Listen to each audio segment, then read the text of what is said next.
Hi guys, so today we have something a bit different. It's our first foray into two-stroke petrol RC cars.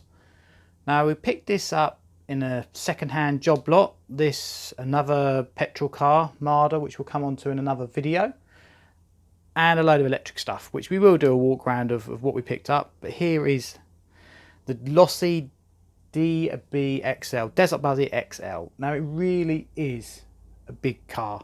It dwarfs the UDR, which you can see, and the X-Max. It is very, very heavy as well. Now, don't know too much about these. Had nitros in the past, but this is a true two-stroke petrol engine. It's 23cc, pull start, has choke on it. You have to run it on two-stroke petrol fuel, so you mix the oil in with it. With the ratio, been told 25:1 is the best ratio to use. That's what we're going to use in this. It's got a lot of alloy upgrades on it. If you can see, you've got these turnbuckles, you've got all this in here. I'm pretty sure these are all upgrades on it. It's got the centre transmission mounting, which may be standard, I'm not sure, but it's got all these hub carriers as well. You can see down there. These on their own, I mean, I know these are a lot of money on their own, so it really is an expensive, very heavy buggy. As I say, I'm not too familiar with these. We've done a lot of YouTube searching with the fellow YouTube channelers to see what it's about, how to use them, how to start them. They are quite easy to start, I've found, compared to the old nitro cars where you have to have a glow starter, whereas with this you've got a proper spark plug, which you can just see in there, NGK spark plug.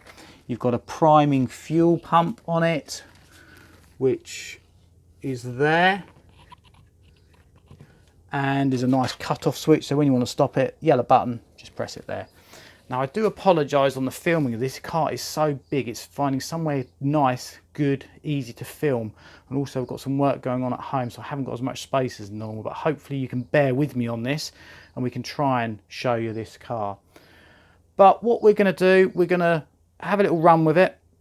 It's a bit tricky finding somewhere to run with this. We're in the UK, in the area that I live in, there's not too many areas where we can get away with running something this loud. It is 23cc, so it's basically a small dirt bike, if you can imagine. I mean, some of them are 50cc, so it is really, really loud. The place where we normally run them, where we run the electric cars, I can't run them there. There's just too much. There's just too much of a built-up area. We're going to annoy the locals if we do that. So we have got somewhere in mind, which we'll give it a go and see how we get on.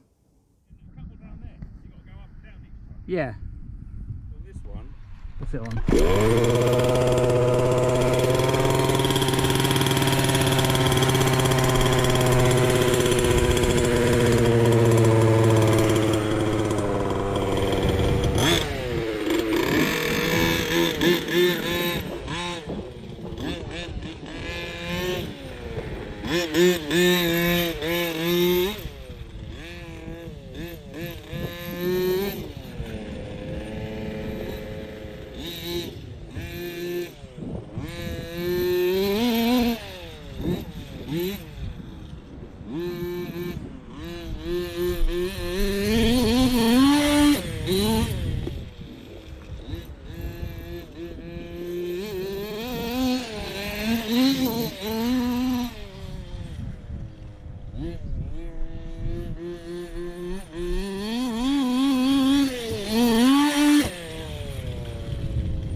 we had a little run there. Wasn't very long, didn't have much fuel with us. Got plenty of fuel now for when we do another run on it. First impressions, well, it's loud, it's very heavy, and it's actually reasonably quick. The acceleration's not that great compared to electric anyway, because you have effectively a centrifugal clutch. It doesn't get immediate bite when you hit the accelerator, and of course with it being a petrol engine, you don't get torque until you get up the RPM range, unlike electric where you get 100% of your torque from zero or from 0 RPM. It's not like that. But the brakes on it are very good. You've got a twin brake set up here, so you can adjust your front and rear brakes, but the brakes on it are really good. Servos seem to work well. You've got a big steering servo in there. Looks a bit lazy when it's on the ground, but when you're driving it, it seemed fine. The suspension, pretty compliant. It's very stiff, but you've got to remember this truck is heavy. I will try and find the exact weight of this out just so we know how heavy it is, but it is really heavy.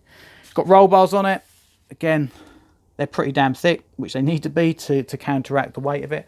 But overall impressions, it was okay. The biggest thing is what to do with it. It just takes up so much space, both storing it, running it. Where are we going to run it? It was a half-hour drive to where we actually run it just now. So it's not ideal, whereas normally it's just around the corner where we run the electric. So we'll have to have a think. And say it's got a lot of alloy stuff on it. I'm not going to say any of the prices on what we've spent or what some of this stuff's worth, but a little bit of Googling, you can see we're well into four figures sterling on what this car has cost. In fact, that's without some of the upgrades. So we'll see. And I know you can get this in an electric version. So there is a thought, do I trade it on? Do I take some of the alloy stuff off it? You know, we've got some lovely bits here. Obviously, shocks are standard. We've got a spare engine for it. It's got, I think it's got an upgraded pipe on it as well. I don't know what to do with it. There is some thoughts. What would this be like running an electric setup? Because they do this as standard in an electric. Do we take the engine out, put an electric motor in there, big electric motor? I mean, you'd need, I don't know, you'd need to have at least 8 cell, I would think, in this to have any performance whatsoever. We'll do a little bit of investigations in that, but I don't know. I don't want to spend an absolute fortune on it, but if we can perhaps find some electrics that would go in it to see how it'd run, we'll give it a go. So there it is. That is the Losi DBXL. Please do leave some comments. I'm sure people that are familiar with using the petrols, I've made some cardinal sins in what I've said. Please do roast me on that. Tell me what we've done wrong, what we should be doing, what you think we should do with this truck. As I say, not convinced what we should do with it, but leave a comment, like, share and subscribe, and we'll see where we go with this truck. Thanks for watching.